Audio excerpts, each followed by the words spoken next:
Welcome, everyone. Thank you for joining us for the webcast, Engagement in Action, from Data Insights to High Performance Practices, brought to you by HR.com. This webcast has been pre-approved for HRCI and SHRM credits. Please be sure to attend the complete webcast in order to receive your credits. You will receive an email from HR.com within 2 business days. It will include the certification credit information. You may also log into your account and view the credits that you have received. If you have any questions during the webcast, click on Q&A in your webinar controls and type them in. And now it's my pleasure to turn it over to Mark Vickers. Thanks, Kathy. Welcome, everybody. This is Engagement in Action, from Data Insights to High Performance Practices. We're going to be talking about HR.com's new research on employee productivity and engagement. I do work for the HR Research Institute, which is powered by HR.com. So with that, I want to thank our sponsors. We can't do this research without great sponsors, so thank you so much. Also want to thank everybody who took the time to fill out the survey. That is super important. And if you did take this one, thank you so much. And if you didn't, keep an eye out for the next one, because we're doing quite a few in a year, and we'd love to have great HR professionals responding to them.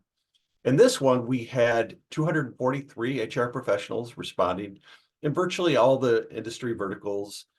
These are primarily people in North America and especially the United States, but we do have other folks from other parts of the world. And in terms of the size of company, about 70% are from mid-sized and large organizations, which simply means mid-size for us is 100 to 999 employees, and large is 1,000 plus. We won't be talking a lot about those size of company breakouts, but within the full report, we do have considerable data about the different sizes of companies. So before we get into the data itself, I just want to say that within the context of this survey, and based on prior research we've done, we defined employee engagement as employee emotional commitment to the organization and its goals, as well as a willingness to give their best at work. Those seem to be the 2 criteria that most people chose when we've explored this in the past in our research. So how engaged are today's employees? We asked folks on a scale of 1 to 10, please estimate how engaged the average employee is in your organization. And we found that there's only about a quarter of organizations, 26% or so, feel like they're in that top grouping, which we think of as 8 to 10. There's more folks in sort of that middle area, that 29%, those 7s, that, hey, we're doing okay, we could do better. But here's where we are. So if we add these 2 together, then we do have a little over half who say that they're at least in those areas. But then if we look over here, we see 45% or so feel like they're not doing very well in terms of like they're 6 or below. And the reason I'm talking about this is not just to give you an indication of how well we're doing in terms of employee engagement, but also to show you how we're looking at this in terms of the data breakouts. So we're going to be talking about engagement leaders and engagement laggards in this data. Leaders are those who chose that 1 to that 8 to 10 on the scale, and the laggards are those who chose the 1 to 6. So we're looking at those. We're basically looking at that group and then this third group. So as we're looking at these, just keep those 2 groupings in mind. And we also asked folks about what the percentage of their organization is highly engaged. And we found that there are, some folks, a little less than a third, who feel like at least 61% of their workforce is highly engaged. So, that's kind of as good as it gets. The 81% to 100% is super good. 61% plus tends to be pretty good in terms of our survey. But then we also see almost half, like 47%, feel as if only 40% or fewer of employees are highly engaged. So both of the data points we've looked at so far indicate we're having an engagement problem in today's companies, largely in the United States. And we're going to talk about how we can maybe address some of those problems. The good news here is we asked how does the level of employee engagement change in your organization in recent years.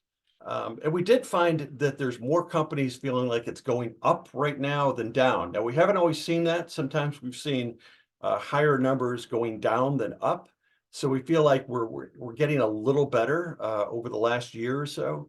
But as you can see, there's still quite a few organizations that feel as if employee engagement is actually going down. So that's about a fifth of organizations. So it's still problematic. It's not like we've solved this problem, but we might be seeing a little bit of progress here based on this data.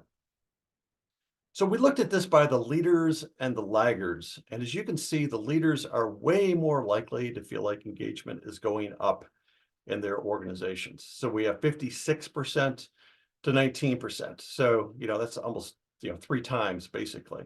And if you look at the laggards, they're much more likely to feel as if they're going down than up. In terms of that remains the same. We're seeing, kind of equivalent 38%, 42%. So basically, we can see what we want to see is correlations of this type within the data set. The correlations indicate that the original criteria of the 1 through 10 kind of matches up what they're seeing in the world in terms of where things are going up or down in the area. So we've done this research before, and this is one of the reasons I think we're seeing a little bit of increase here. So we asked both about, organizations where the average employee's engagement is at least 8 out of 10. And you can see the data is going up there, as well as the percentage who feel like over 60% of their employees are highly engaged. So this isn't huge movement. We've seen that it's nudged up from 23% to 26%.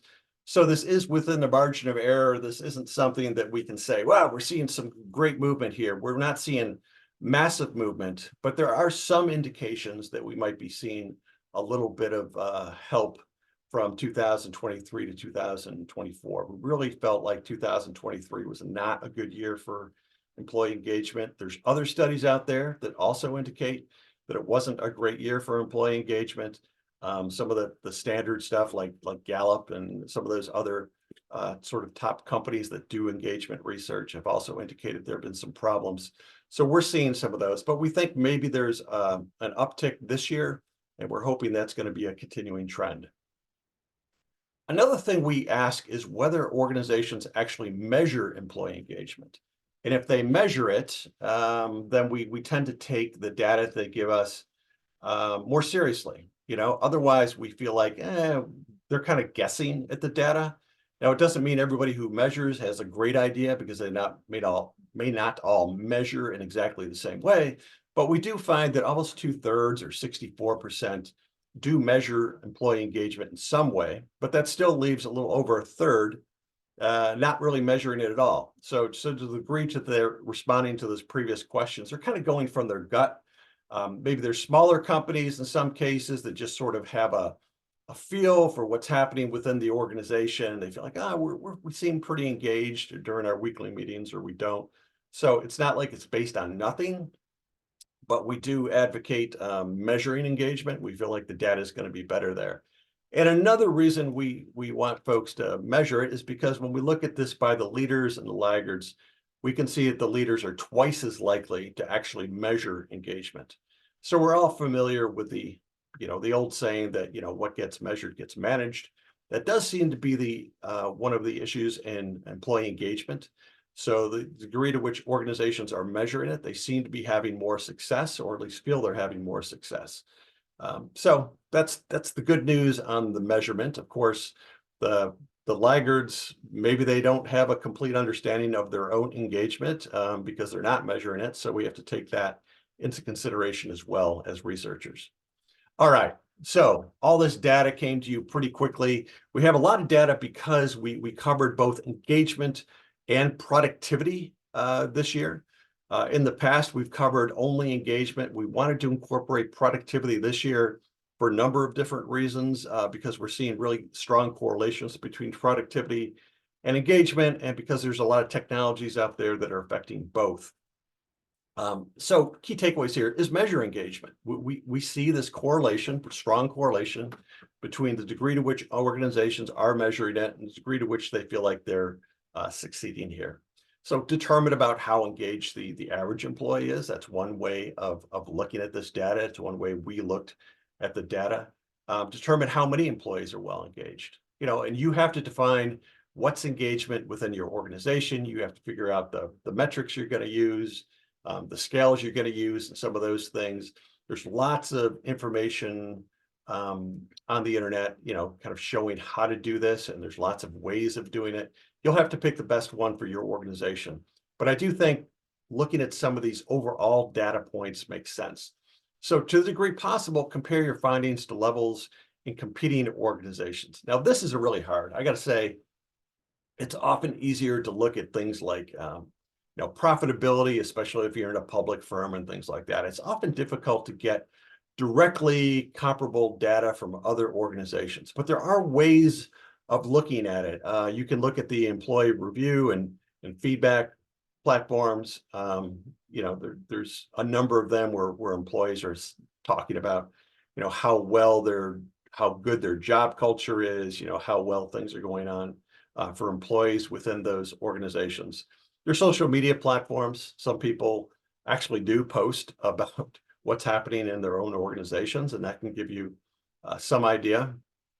There's also industry-specific surveys and reports that tends to be, somewhat more scientifically put together.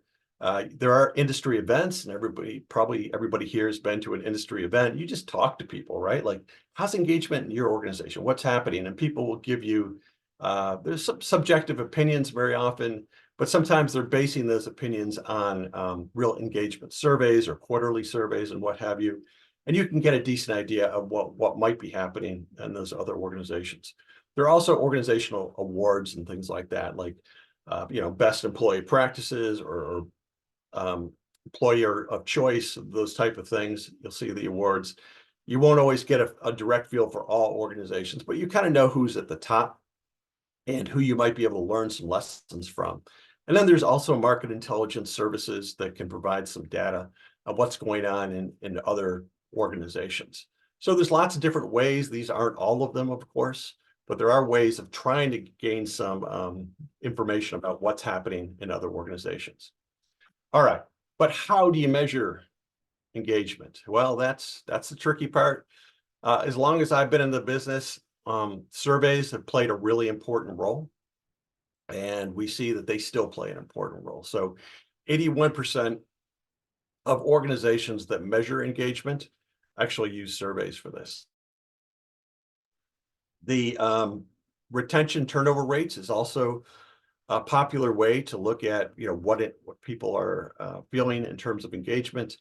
Those go often with exit interviews. So when somebody turns over within the organization, especially if it's voluntary turnover, you end up doing an exit interview with folks. So those numbers are highly correlated. There's also stay interviews. Stay interviews tend to be less commonly used so far. I'd say if we only had stay interviews up here, it'd be more like 20 to 25%. They still aren't as common as exit interviews by any means, but these tend to be the three primary ways, and we can see these are the three that are over 50%. But there's lots of other ways of sort of measuring engagement, and we can see that there's everything from one-on-ones with managers, performance appraisals, employee productivity, which is interesting because we're talking about engagement and productivity today, and we do find that they're pretty highly correlated, which is something we'll get to in a minute. Employee sentiment analysis is 25%. And the reason I talk about sentiment analysis simply because we're seeing those numbers come up very slowly, but we have seen an increase in the percentage of organizations that look at employee sentiment analysis. So that's 25%. In the past, we've seen it more like 10 to 15%. So there may be some movement over time.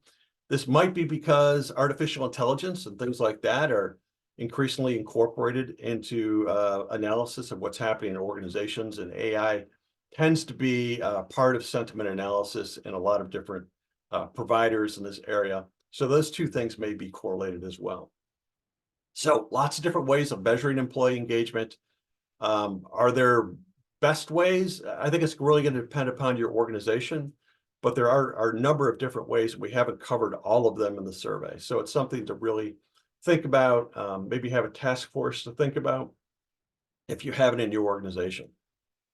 All right. We also ask, how often does your organization measure employee engagement levels? And, we're finding that a lot of them, more than half, measure employee engagement more than once a year. And the reason I want to point this out is because it used to be back in the day, and you can see my gray hair, I still remember those days. We did this once a year. Organizations at most had this big engagement survey, especially mid-sized large organizations. And they would do this once a year, and there may be teams of people getting the survey out, collecting the data, analyzing the data, reporting to the business units and the different teams about what's happening, and then communicating that information to employees to the degree that they wish to, and the type of information they wish to communicate. So it's kind of a big deal. It used to happen mostly once a year. These days, it's happening more frequently, and I think that's a good thing. Engagement can change radically, over a year's time. So you might see ups and downs. There may be things going on in the economy. There may be things going on with the business. There may be layoffs. There may be all kinds of things happening. And it makes sense to keep a close eye on what's happening in a more just-in-time basis. And as you can see, a lot of organizations are doing that. Only 9% feel like they're doing this all the time, continuously. So that probably means they have an ongoing pulse survey, or maybe they have some way for people to give feedback whenever they want to. So continuous. We see another 8% doing it more often than quarterly. So that's quite frequently. So it's not continuous, but there's probably maybe MPS or pulse survey going out, every couple of weeks, that kind of thing. 16% say they're doing it quarterly, 19% doing it twice a year. So we do see quite a few folks doing it at different levels. I think the bottom line here is that a lot of organizations are just doing it more frequently than once a year, which tended to be the tradition back when. That doesn't mean that a lot of organizations aren't still doing that. We see 34%, so about a third, are still doing these type of measurements annually, and those tend to be the surveys.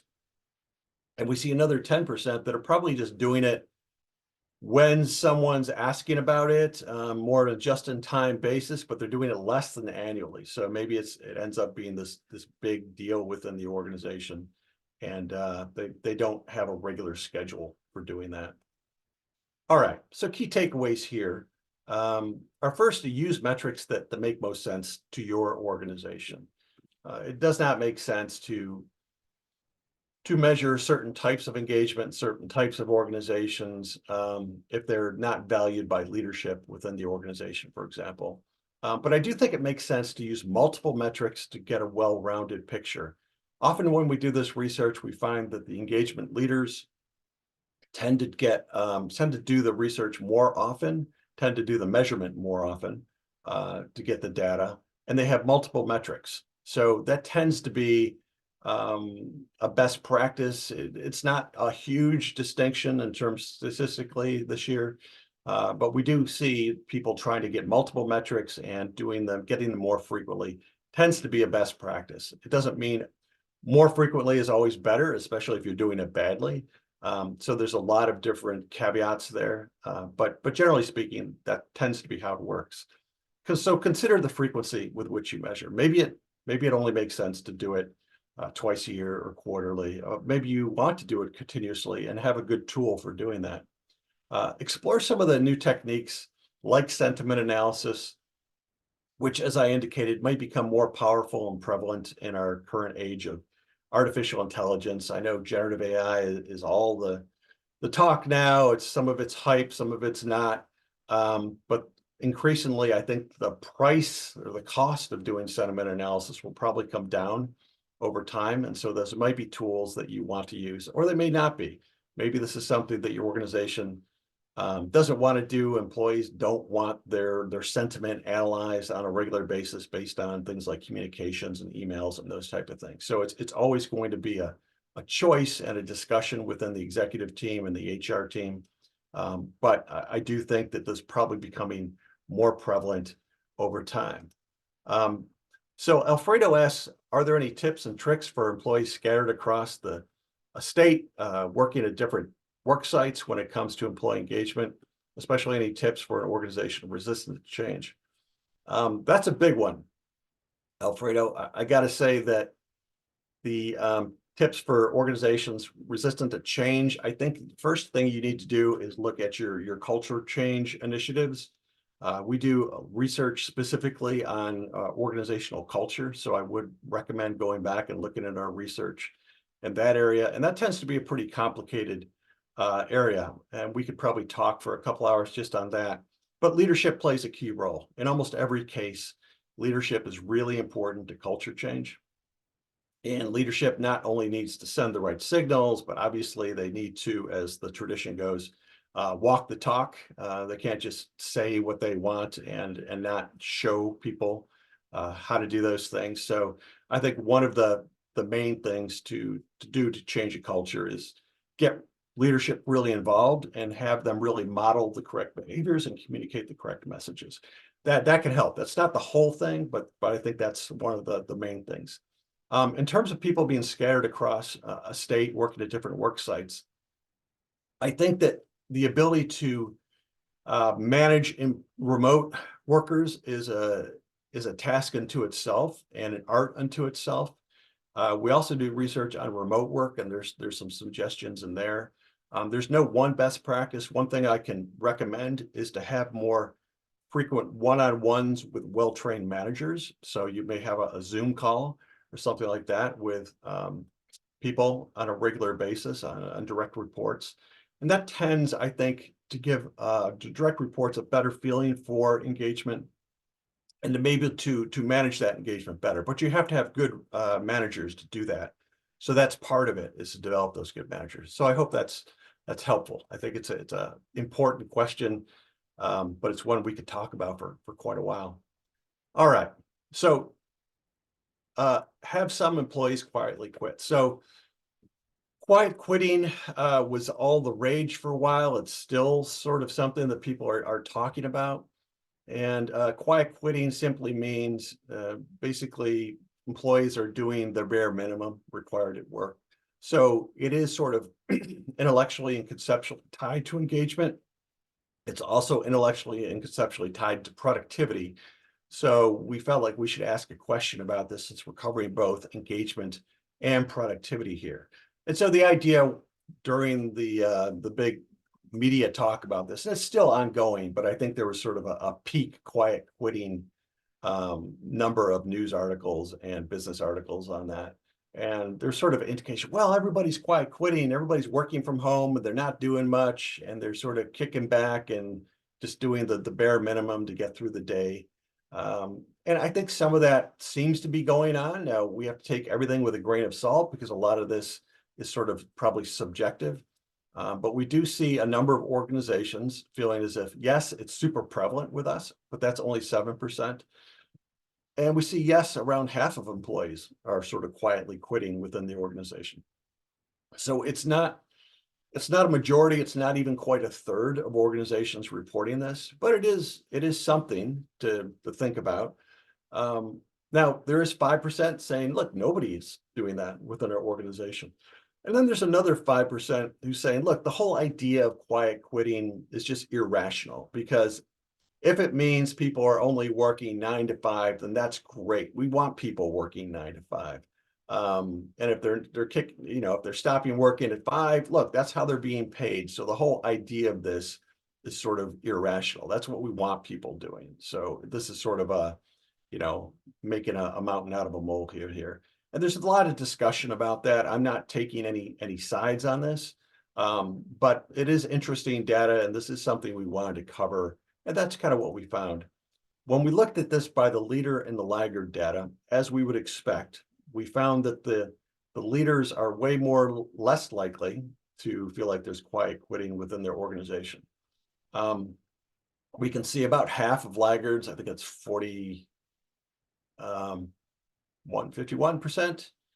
And so about half feel like they've really got quiet quitting going on, which makes sense, right? If you're having engagement problems, you're probably having some quiet quitting problems in your organization. But we also see that 15% of the leaders say this, which doesn't really make much sense. If you feel like a lot of people in your organization are really engaged, then there really shouldn't be many quiet quitters at all. So sometimes we do see these things within our data set don't quite make sense. They don't seem very logical, and that's the case here. But we do see this huge division. So generally speaking, we're seeing a lot of correlation between quiet quitting and engagement, and those two things are definitely related within organizations. So key takeaways here: so-called quiet quitting is not the plague that some in the media makes it out to be, but it does exist in a significant number of organizations based on these reports from HR professionals. As expected, there's a strong correlation between engagement and quiet quitting, suggesting these ideas are related. It indicates another link between productivity and engagement. Instead of bringing up, quiet quitting with employees, you don't want to say everybody's quiet quitting. Why are you all doing this? And I think there's been some CEOs who have made statements like that. But we recommend focusing on engaged employee in conversations about their passions and their challenges, feedback, how the workplace can be improved. Those type of things, I think, can probably help move the needle more than a CEO just getting up and saying, why is everybody quiet quitting? So I think encouraging a culture where going above and beyond is recognized and rewarded, but also one where work-life balance is respected, right? Like, you can't send out the message that you want everybody working all the time. That's almost certainly to be a burnout type of thing. Now, there probably are some organizations that can get away with that, especially startup organizations.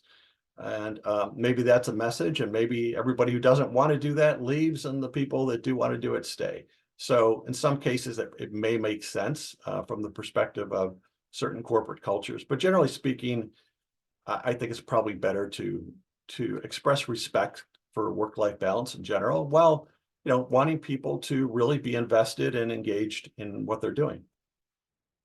All right, so what drives higher engagement? Well, we see that a number of groups are potentially responsible for them, and we see that immediate supervisors are most likely at 74%. Human resource department is cited by 73% to a higher or very high degree being responsible for employee engagement, which is quite a high number for HR.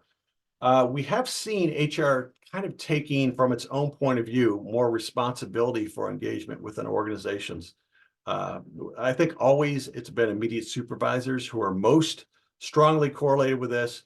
Then there's top leadership. Now, in the past, sometimes we've seen top leadership being expressed as more important than the HR team itself. So it's a little bit of a sea change, and I don't know if that's just statistical noise or if there's something else going on there. But employees themselves are seen as really important to this to a high or very high extent. That's only about half, 53%. But it is interesting, and one of the reasons it's interesting is that when we look at this by the leaders and laggards, we can see that top leadership is much more likely to be seen as responsible to a high degree or very high degree within these organizations, which indicates to us that leaders end up being involved in this more within the more highly engaged organizations. And they're seen as maybe prioritizing it and acting on engagement and really thinking about how to engage the workforce more. But we're also seeing that employees themselves are seen as more responsible for engagement. Now, there's probably lots of ways of communicating to employees the fact that, they have some control over engagement. It's probably a tricky prospect. You don't want to say, oh, you guys are just completely responsible for your own engagement. It's not our problem. That's not the message here at all. But it is interesting that the leaders put some of the responsibility, at least, on employees themselves. They're much more likely to than the leadership laggards, which is sort of an interesting concept. And we could probably talk about that for a half an hour unto itself. We asked which 5 of the following factors are most highly linked to employee engagement in your organization. And the top 3 answers are organizational culture, trust in leaders, and relationship with immediate supervisors. So these things are, again, all related. We were talking about the relationship between leaders and organizational culture. But engagement is affected by organizational culture, and it affects organizational culture. These things are not, one is always completely driving the other. They kind of, they work in a multi-directional way. It's more of a feedback loop. So if you have a good organizational culture, especially one that values engagement, then people are more likely to be engaged. If you're engaging them more, then hopefully your organizational culture is benefiting from that. Leadership is driving that. And among the leaders driving that are the immediate supervisors. Now, there's always this talk about management versus leadership and other those kind of things. And sometimes it's not about the immediate supervisor being some great visionary leader and using all this highfalutin rhetoric and that kind of thing. Often it's just listening, being consistent, making sure people are having their issues addressed and that they're being heard. So there's a lot of those type of things. It doesn't have to always be highfalutin leadership, but leadership is important. Flexibility is also among those top 5. And keep in mind, we asked folks to select 5 here. So when you're seeing these lower numbers for things like a sense of belonging, it doesn't mean that a sense of belonging is not important. It just means they were asked to select only 5.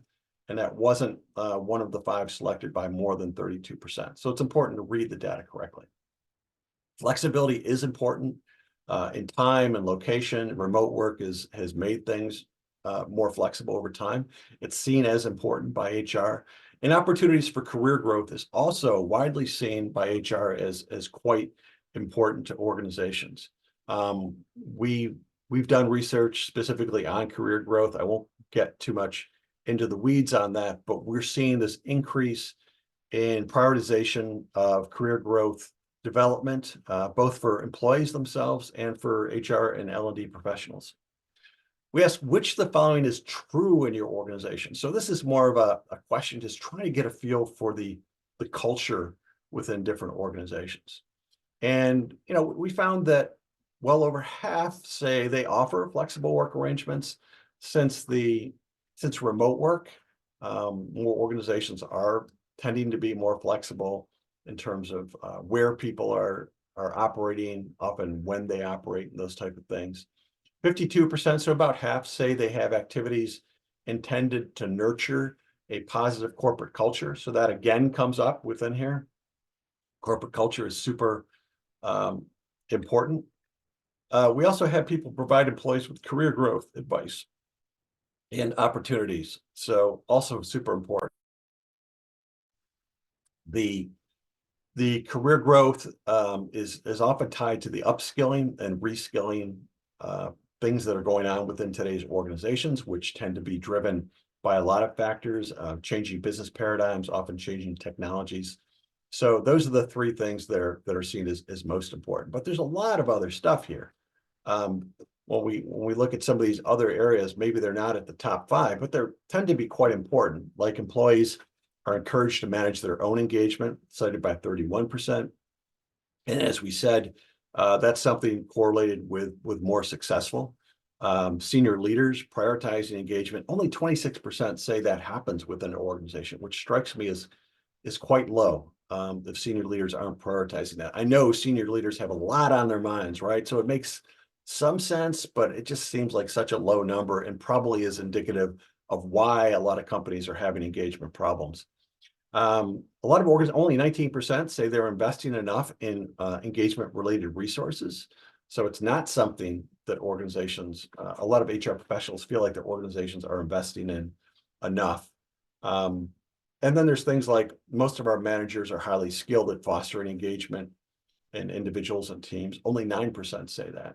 So there's some skills and development initiatives that might help in this area, especially directed at immediate supervisors, but also leaders at the top of the organization as well, who can be taught to understand, maybe prioritize these things a little differently. All right.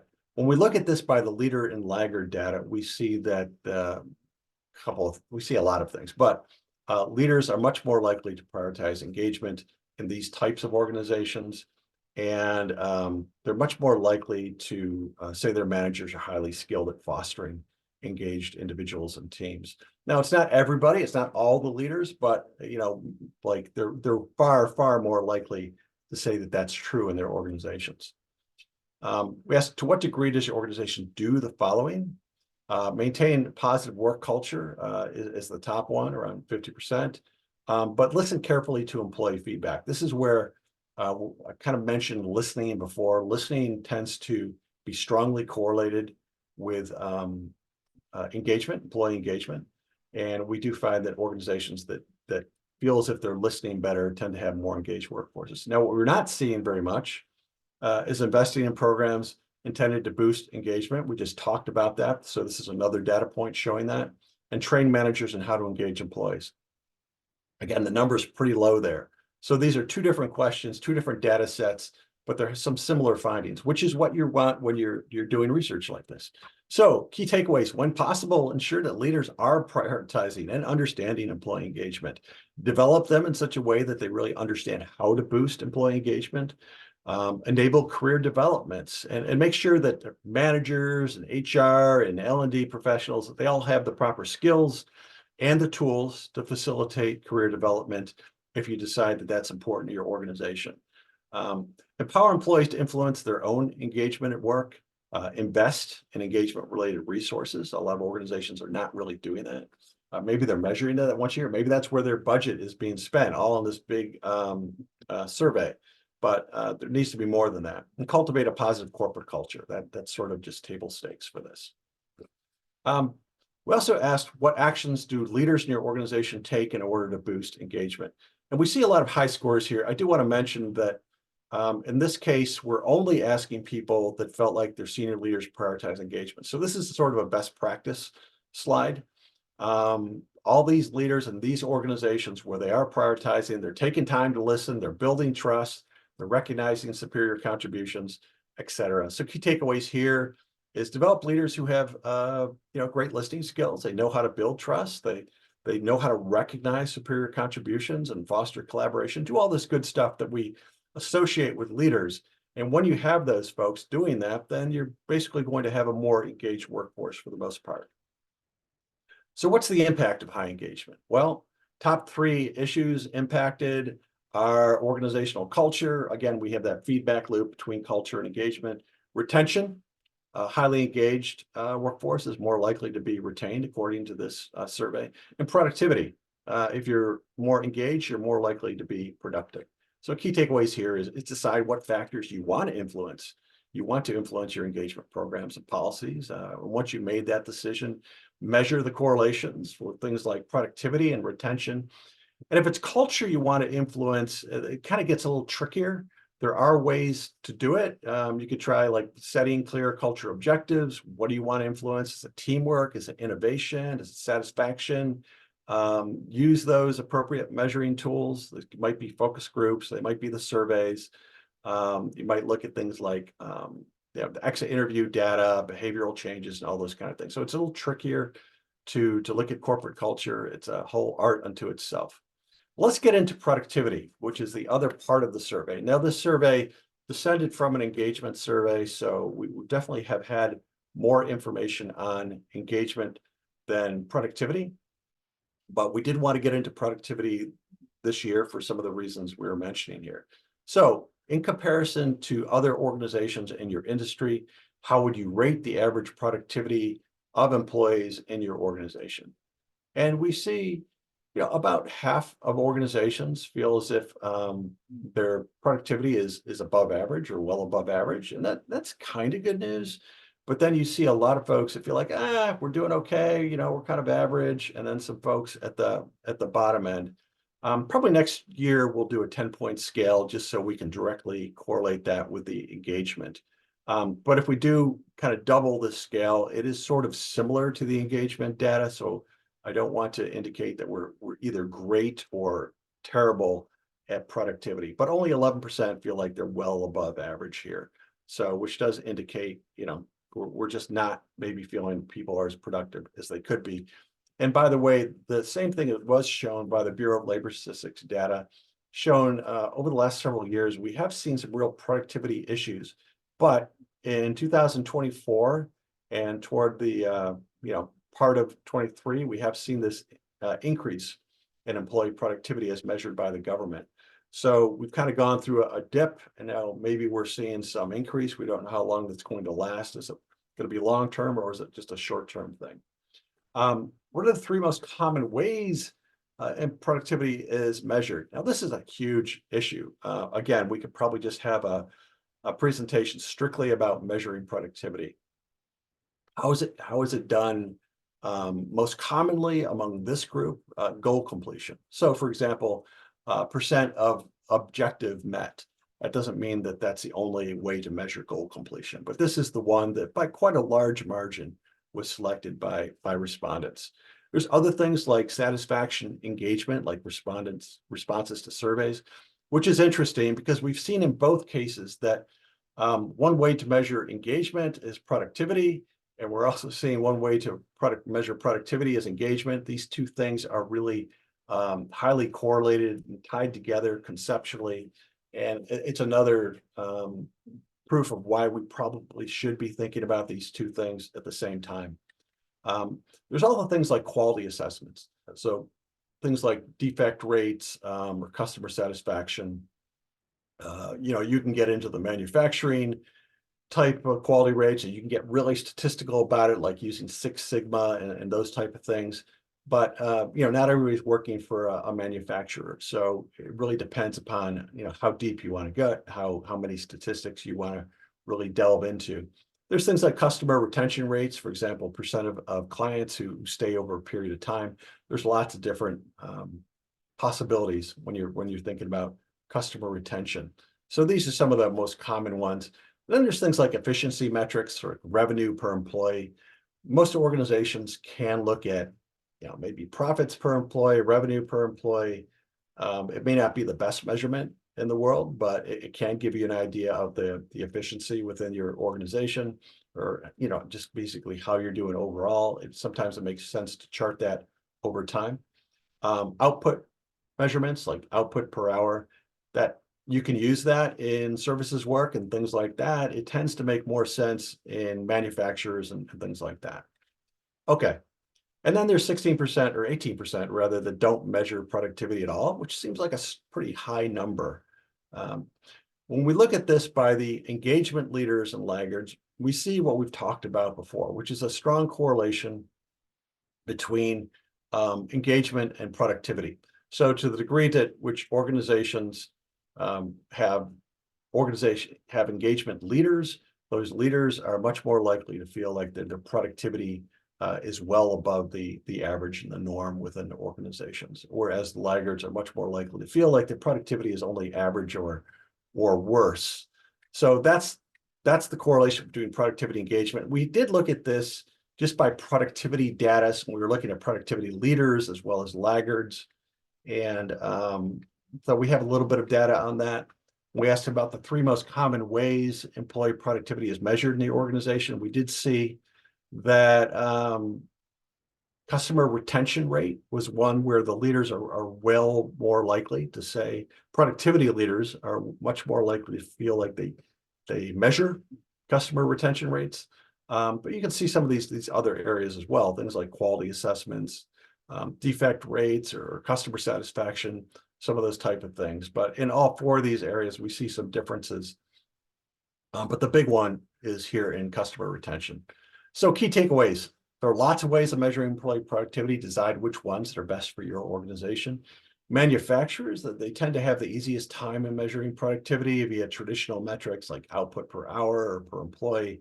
In quality metrics, things like Six Sigma. But most organizations are not manufacturers. They typically need to consider, a number of other metrics. And we talked about, ability to meet goals and things like that. It can be customer satisfaction. Sometimes using net promoter scores for that, customer retention, revenue per employee, innovation rates, cost per transaction. There's all kinds of things we can use. You just need to pick the best one for your organization and make sure it's relevant and that leadership thinks it's relevant, because you need to be able to argue, for certain kinds of programs. And if leadership doesn't think your metric is relevant, then you're going to have not so great luck convincing them of things. All right, what kind of technological tools do we use? We can see that document management and storage solutions is most widely cited here at 57%. But things like Google Drive, which can be super useful. But there's lots of other document management tools. Collaboration and communication. Uh, Many organizations use Slack, but there's lots of other collaboration and communication tools out there as well. So that's just an example of the kind of tool we're talking about. Then there's things like customer relationship management or CRM software. About half of organizations cite that as an employee productivity tool. And cybersecurity and data protection tools like, some of the virus type tools you have in your machine to keep people operating and to make sure there aren't really sort of downtime within the organization because of some kind of security problem, which can be really damaging to the organization in lots of different ways. And then there's things like analytics tools and project management software. Project management software and collaboration and communication software, those two things tend to blend and blur to some degree. So, take that with a grain of salt when we're dividing those things. We do in our organization use Asana, and I think it's a really good tool for measuring what's happening within the organization and keeping track of productivity in terms of various projects and things like that. Analytics tools, this could be Tableau, it could be Power BI. There's lots of other tools out there that do this. And in the past, we've used some of them. And I tend to think data visualizations are pretty good. So, and then there's other things like AI-powered tools like ChatGPT or Microsoft Copilot. These have really taken off over the last year, of course, and are mentioned by over a quarter of respondents. So that's pretty high. Kind of came from a standing stop to 28% pretty quickly. Then there's things like automation workflow tools like Zapier, and then there are other things below that like robotics tools, but that really applies to manufacturers. So we can see these are the big ones. When we look at this by the productivity leaders and the laggards, we see there's some considerable differences here. One of the biggest differences is the customer relationship management or CRMs. So if you have a CRM within your organization, it seems to be functioning well. That tends to be correlated with a better feel for productivity. We're not trying to sell any kind of software here at all, but we're just seeing that as part of the data set. And we're also seeing considerable differences in terms of project management software and AI-powered tools.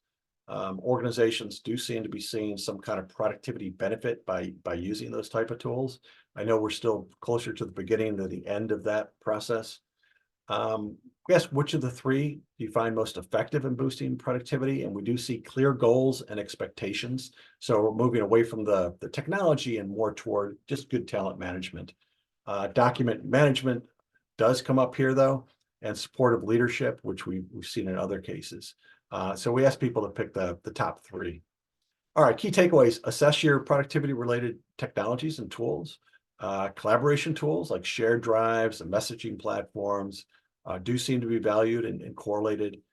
If you don't have them already, consider like a CRM if that's going to be useful to you. Maybe business analytics software or project management technologies. Generative AI powered tools like ChatGPT have quickly become highly valued for a lot of organizations, about a quarter here. But look beyond just the technologies. It's not just about technologies. You need clear goals, good leadership, good communication skills, learning development, rewards and recognition, all that good, basic, great talent management stuff that you're familiar with. The last thing I want to talk about is the artificial intelligence. We did ask this question: how do you think artificial intelligence will most influence employee engagement and or productivity? And automation comes up here. Automation often does when we ask AI-related questions, and I think there's some truth to that. We didn't ask about augmentation, and we probably should do that next year, because very often it's not just about automating what you're already doing, it's about sort of making it easier to get things done. And I would think that's probably better expressed as augmentation than automation. All right, improved communications, things like chatbots, help design more optimal workflows. Those are some of the things. Only 22% feel like they just don't know, but 22% is a fairly high number. A lot of folks are still just learning about how AI might be used, and a lot of folks are still very careful about how they use it. or don't use it. There needs to be guardrails and some caveats, and there's lots of things. I think HR in particular sometimes is concerned because there can be bias, there can be hallucinations within some of these AIs, and all that is to be taken into consideration. So I understand why some people are resistant to this. But this is the final word. This is just a sort of look at a use of some of the AIs in terms of customer compliant customer complaint resolutions. So as we can see here in this data, the complaint resolutions got really considerably more productive once those type of technologies were integrated here. So here's an example of how these technologies can enhance productivity. There's lots and lots of other examples, many other articles to look at and data to look at. But that's the final word here. I know that we got to stop. Thank you so much for listening here. And if you do have any, I'll try to get to this last question, but if you do have any questions, feel free to email me. We're going to have the full report and the infographic out very soon on this data. I think we'll probably send you an email about that when that comes out. Feel free to take a survey. And if you want to reach out to me, here's my email. I'm going to look at this last Q&A. What was the average organization size for the sample? My company has 2K employees. I want to make sure these tactics could help with my organization. No, it's a legit question, David. You'll have to make that decision by yourself because it's not always about size of company. You have to think about what it already has. But within the full report, we do have some breakouts by size, which may help you make some of those distinctions. So take everything I'm saying with a grain of salt. I don't have all the answers here. I'm just looking at some of the data. But most of these companies, 70%, as I said at the front, were either mid-sized or large. How many had 2K or more? I can't tell you exactly off the top of my head. I think about 30% or more were 1,000 plus. But again, if you want more exact data on that, feel free to reach out to me. I'm happy to answer any questions. And with that, I'm going to turn this back over to Cassie. So thank you very much. Thank you. This concludes our webcast today. I would like to thank our presenter as well as all of you for joining us. If you would like to view this webcast again, the recording and slides will be available on HR.com on our archived webcast page. Check your account for your credits. Those will arrive within 2 business days, and we also send out an email with the credit information. I would like to remind the audience to fill out a quick feedback survey that will open on a new tab on your screen. It only takes a few minutes, and your valuable input is key to improving the quality of our webcasts. Next up at 11:15 a.m. Eastern Time, we have Food for Work, the secret to employee engagement. This is presented by Easy Cater. To join the next session, click on over to the HR.com event auditorium. We hope to see you there and enjoy the rest of the event. Thank you.